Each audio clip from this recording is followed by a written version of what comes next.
ಕಳ್ಳತನಕ್ಕೆ ಹೋಗಿ ನಶೆಯಲ್ಲಿ ಬೆಚ್ಚಗೆ ಮಲಗಿದ್ದ ಕಳ್ಳ. ಕುಡಿದ ಅಮಲಿನಲ್ಲಿ ಕಳ್ಳತನಕ್ಕೆ ಯತ್ನಿಸಿದ್ದ ಕಳ್ಳ. ಕಳ್ಳತನಕ್ಕೆ ಹೋಗಿ ನಶೆಯಲ್ಲಿ ಬೆಚ್ಚಗೆ ಮಲಗಿದ್ದಾನೆ. ಕುಡಿದ ಅಮಲಿನಲ್ಲಿ ಕಳ್ಳತನಕ್ಕೆ ಯತ್ನಿಸಿದ್ದ ಕಳ್ಳ. ಮನೆಯ ಮೇಲೆ ಶೀಟ್ ಕೊರೆದು ಮನೆಗೆ ನುಸುಳಿದ್ದರು ಇಬ್ಬರು ಕಳ್ಳರು. ಒಬ್ಬ ಕದಿಯಲು ನಿಂತರೆ ಮತ್ತೊಬ್ಬ ಅದೇ ಮನೆಯಲ್ಲಿ ಮಲಗಿದ್ದ. ಮನೆಯಲ್ಲಿ ವಸ್ತು ಕದಿಯದೆ ಬೆಚ್ಚಗೆ ಮಲಗಿದ್ದ ಓರ್ವ ಕಳ್ಳ. ಓರ್ವ ಎಸ್ಕೇಪ್ ಆದ್ರೆ ಮತ್ತೋರ್ವ ಮನೆಯಲ್ಲೇ ಲಾಕ್ ಆಗಿದ್ದಾನೆ.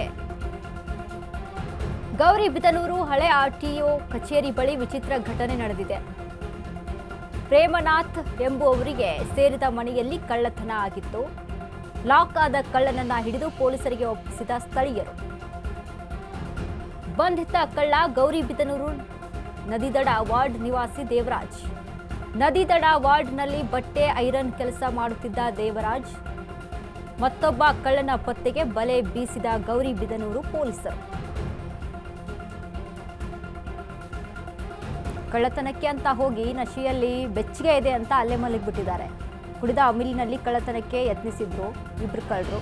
ಮನೆಯ ಮೇಲೆ ಶೀಟ್ ಕೊರೆದು ಮನೆಗೆ ನುಸುಳ್ತಾರೆ ಇಬ್ಬರು ಕಳ್ಳರು. ಆದರೆ ಅಲ್ಲಿ ಒಬ್ಬ ಅಲ್ಲಿಂದ ಎಸ್ಕೇಪ್ ಆಗ್ತಾರೆ. ಇನ್ನೊಬ್ಬ ಮನೆಯಲ್ಲೇ ಬೆಚ್ಚಗೆ ಇದೆ ಅಂತ ಅಲ್ಲೇ ಮಲಗಿಬಿಟ್ಟಿದ್ದಾರೆ. ಹೀಗಾಗಿ ಮನೆಯವರ ಕೈಲಿ ಸಿಕ್ಕಾಕೊಂಡಿರುವಂಥದ್ದು. ಒಬ್ಬನು ಈಗ ಎಸ್ಕೇಪ್ ಆಗಿದ್ದಾನೆ. ಮತ್ತೊಬ್ಬ ಪೊಲೀಸರ ವಶದಲ್ಲಿ ಸದ್ಯಕ್ಕಿರುವಂಥದ್ದು.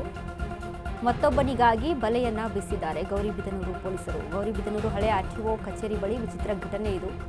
ಪ್ರೇಮನಾಥ್ ಎಂಬುವರ ಮನೆ ಅದು.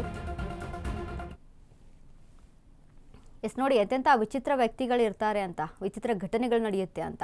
ಕಳ್ಳತನಕ್ಕೆ ಅಂತ ಮನೆಗೆ ಹೋಗಿರ್ತಾರೆ, ಮನೆಗೆ ನುಸುಳಿರ್ತಾರೆ. ಆದರೆ ಕುಡಿದ ಅಮಲಿನಲ್ಲಿ ಅಲ್ಲಿ ಮನೆಗೆ ಹೋಗಿದ್ರು ಅನ್ನುವಂಥ ಒಂದಿಷ್ಟು ಮಾಹಿತಿ ಇರುವಂಥದ್ದು. ಹೀಗಾಗಿ ಒಬ್ಬ ಅಲ್ಲಿಂದ ಎಸ್ಕೇಪ್ ಆಗಿದ್ದಾನೆ, ಮತ್ತೊಬ್ಬ ಅಲ್ಲೇ ಬೆಚ್ಚಗೆ ಇದೆ ಅಂತ ಮಲಗಿಬಿಟ್ಟಿದ್ದಾನೆ. ಹೀಗಾಗಿ ಮನೆಯವ್ರ ಕೈಲಿ ಅಲ್ಲಿ ಸಿಕ್ಕಾಕೊಂಡ ಬಳಿಕ ಇದೀಗ ಗೌರಿಬಿದನೂರು ಪೊಲೀಸರ ವಶದಲ್ಲಿರುವಂಥದ್ದು. ಸದ್ಯಕ್ಕೆ ಇನ್ನೊಬ್ಬನಿಗಾಗಿ ಅಲ್ಲಿ ತನಿಖೆಯನ್ನು ಮಾಡ್ತಾ ಇದ್ದಾರೆ, ಅಲ್ಲಿ ಇನ್ವೆಸ್ಟಿಗೇಷನ್ ನಡೆಸಿದ್ದಾರೆ. ಆದರೆ ಇವರು ಒಂದು ಐರನ್ ಅಂಗಡಿಯಲ್ಲಿ ಕೆಲಸ ಮಾಡ್ತಾ ಇದ್ರು ಅನ್ನುವಂಥ ಮಾಹಿತಿ ಸದ್ಯಕ್ಕೆ ತಿಳಿದು ಬರ್ತಾ ಇರುವಂಥದ್ದು.